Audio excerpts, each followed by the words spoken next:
Assalamualaikum warahmatullahi wabarakatuh.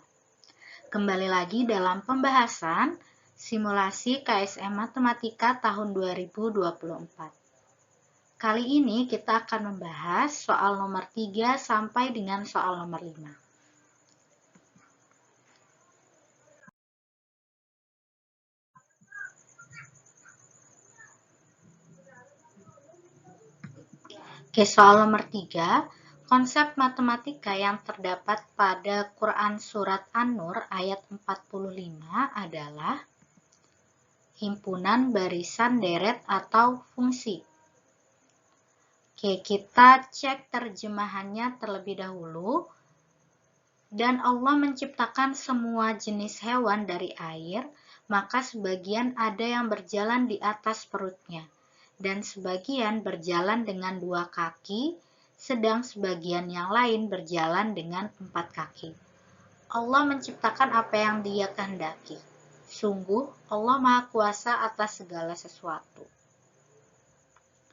Oke, dari kata-kata pada terjemahan ini, sudah jelas bahwa konsep matematika yang terdapat pada Quran Surat An-Nur ayat 45 adalah himpunan, di mana di sini Allah menjelaskan bahwa di dunia ini terdapat beberapa himpunan hewan yang terdiri dari hewan hidup di air dan hewan yang hidup di darat.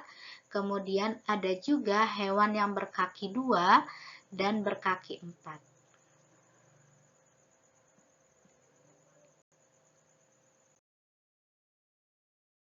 Soal nomor 4, misalkan S adalah himpunan bilangan yang memiliki 4 anggota, hasil penjumlahan setiap 3 bilangan anggota S adalah sama dengan banyaknya ayat pada surah Al-Baqarah, atau banyaknya ayat pada surah Al-Imran, atau banyaknya ayat pada surah An-Nisa, atau banyaknya ayat pada surah Al-Mu'minun. Selisih bilangan terbesar dan terkecil dari anggota S adalah,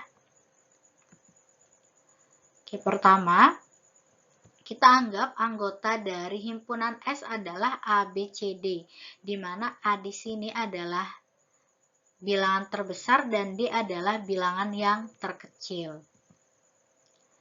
Oke, di sini di soal terdapat kata-kata hasil penjumlahan setiap 3 bilangan anggota S. Berarti di sini ada A ditambah B ditambah C, itu sejumlah dengan banyaknya ayat pada surah Al-Baqarah, yaitu 286. Ini kita jadikan sebagai persamaan yang pertama. Kemudian ada A ditambah B ditambah D sama dengan 200, yaitu banyaknya ayat pada surah Al-Imran. Kemudian A tambah C tambah D sama dengan 176, yang merupakan banyaknya ayat pada surah An-Nisa. Kemudian B ditambah C ditambah D sama dengan 118, yang merupakan banyaknya ayat pada surah Al-Mu'minun. Itu sebagai persamaan yang keempat. Kemudian yang ditanyakan adalah selisih dari bilangan terbesar dan terkecil. Nah, di sini adalah A dikurangi D. Ke pembahasan. Oke, dari persamaan 1 sampai persamaan keempat, kita lihat bahwa di sini huruf A atau variabel A itu terdapat 3. Kemudian variabel B juga ada sebanyak 3.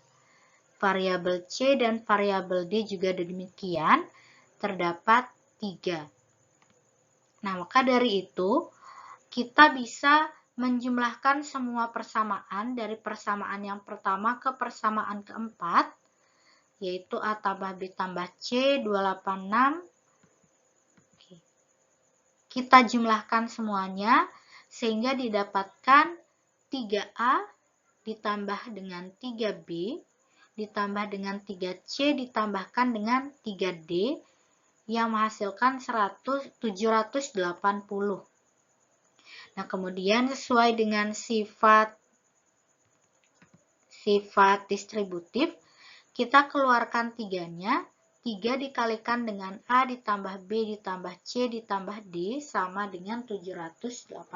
Ini menggunakan sifat distributif.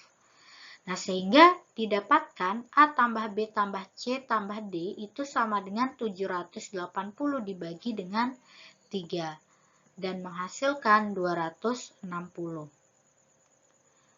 Nah, kemudian untuk mencari nilai A dan nilai D, kita bisa memanfaatkan, yaitu yang pertama dengan mensubstitusi persamaan yang keempat ke persamaan yang kelima, yaitu A tambah B tambah C tambah D sama dengan 260, di mana pada persamaan yang keempat, B tambah C tambah D itu diketahui 118. Kita ganti B tambah C tambah D dengan 118. Sehingga didapatkan A ditambah 118 sama dengan 260, sehingga nilai A yang didapatkan adalah 260 dikurangi 118 dan menghasilkan 142. Begitupun untuk mencari nilai D, kita bisa memanfaatkan persamaan yang pertama dengan persamaan yang keempat, yaitu A tambah B tambah C tambah D sama dengan 260. Kemudian di sini A tambah B tambah C pada persamaan yang pertama diketahui 286 ditambah D sama dengan 260, sehingga nilai D yang ditemukan adalah negatif 26. Oke, setelah kita menemukan nilai A dan nilai D, baru kita mencari selisih antara kedua bilangan, di mana selisihnya adalah A dikurangi D sama dengan 142 dikurangi negatif 26. Sehingga A min D sama dengan 142 ditambah 26 yang menghasilkan 168.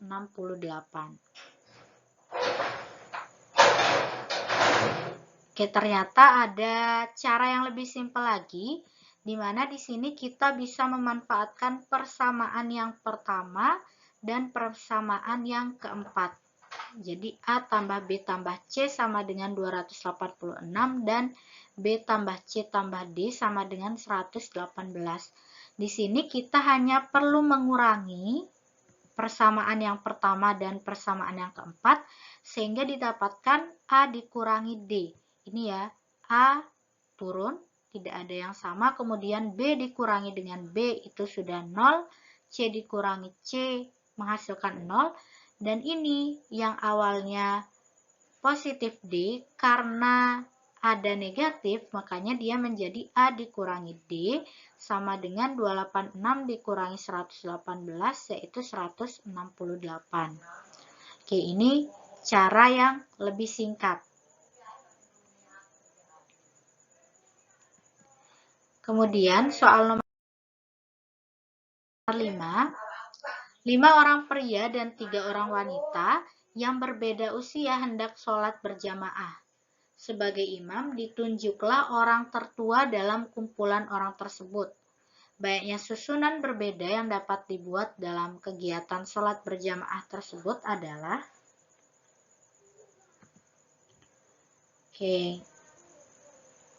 yang diketahui adalah ada 5 pria dan 3 wanita, di mana di sini ada 1 pria sebagai imam, dan imamnya ini sudah pasti yang tertua. Yang ditanyakan adalah susunan shaf berjamaah, ada berapa? Pembahasannya, di sini sebagai simbol, yaitu bulat, ini menyimbolkan pria, dan segitiga adalah wanita. Dalam sholat berjamaah sudah pasti susunannya seperti ini, di mana di sini ada 1 orang pria tertua sebagai imam, kemudian karena 1 pria sudah menjadi imam, maka sisa makmumnya adalah 4 orang, dan dia secara bersaf atau horizontal. Kemudian 3 wanita sudah pasti berada di belakang shaf laki-laki. Yang menjadi imam sudah pasti karena sudah ditentukan adalah pria, dan kemudian yang tertua, maka yang bisa mengisi posisi sebagai imam hanya ada satu orang, di mana di sini adalah pria dan dia yang paling tertua. Kemudian di saf pertama di sini, saf laki-laki yang paling kiri itu bisa ditempati oleh 4 orang. Karena dari 5 pria, kemudian yang satunya sudah menjadi imam, maka sisanya adalah 4. Dan di lingkaran pertama ini bisa diisi oleh 4 orang. Kemudian posisi kedua ini, di saf kedua, itu bisa diisi oleh 3 orang, karena yang satu orangnya sudah menjadi imam dan satu orangnya lagi sudah diisi di saf yang paling kiri. Kemudian di sebelahnya tinggal kita kurangi, 4 kurang 1 jadinya 3. Kemudian di saf sebelahnya lagi, itu hanya bisa diisi oleh 2 orang. Karena sudah menjadi imam, mengisi yang di pertama, mengisi yang kedua, sehingga di sini sisanya adalah 2 orang pria. Kemudian di saf yang paling kanan, itu hanya bisa diisi oleh 1 orang pria, karena yang tersisa hanya tinggal 1 orang pria. Nah, kemudian untuk yang wanita, karena di sini usianya berbeda, jelas di sini yang wanita tinggal kita susun di saf yang pertama, ya, di kolom yang pertama atau segitiga yang pertama itu bisa ditempati oleh 3 orang wanita. Kemudian di segitiga yang kedua bisa ditempati oleh 2 orang karena yang 1 orang sudah di sini. Jadi sisanya yang di tengah itu hanya bisa ditempati oleh 2 orang. Kemudian yang paling kanan itu sisanya adalah 1 orang. Nah, jadi banyaknya susunan saf yang bisa dibuat adalah kita tinggal mengkalikan angka yang ada di setiap simbol atau bangun, yaitu di sini 1 kali 4 kali 3 kali 2 kali 1 kali 3 kali 2 kali 1 yang menghasilkan 144 susunan. Jadi banyaknya susunan berbeda yang dapat dibuat dalam kegiatan sholat berjamaah tersebut adalah 144.